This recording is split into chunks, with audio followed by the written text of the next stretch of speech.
দীপজল হঠাৎ একদিন ছবি শুরু করে মান্নারে বাদ দিয়ে, মানে না মান্নারে বাদ দিয়ে ছবি শুরু করে। দীপজল আবার গল্প টল্প শুনতে চাই, ভাবলাম এখানে হয় রুবেলকে নিয়ে শুরু করতে। আমার যে চরিত্রটা ছিল রুবেল টানতে পারবে কিনা আমার একটু সন্দেহ হচ্ছিল। তখন সে বললো যে রুবেল যদি না হয় হুমায়ুন ফরিদের সঙ্গে, হুমায়ুন ফরিদের গল্পটা শোনায়, দারুণ আগ্রহ প্রকাশ করলো। মান্না তো আব্বাজানের হিরো না, হিরো তো আমিন খান। মান্না হলো একটা character, other backing character. Faridi যখন কনফার্ম করলো হ্যাঁ করেন, ওপেন শিডিউল, টাকা পয়সার কোনো ফ্যাক্টর না। এই ঘটনাটা জেনে গেল মান্না জেনে যাওয়ার পরে মান্নার সাথে আমার দেখা, ফরিদি রেডি বলে ছবি করতেছে।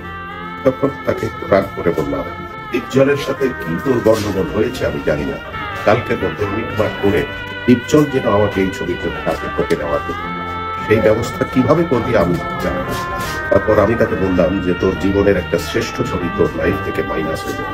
এর মধ্যে ক্ল্যাশ ছিল, গন্ডগোল ছিল।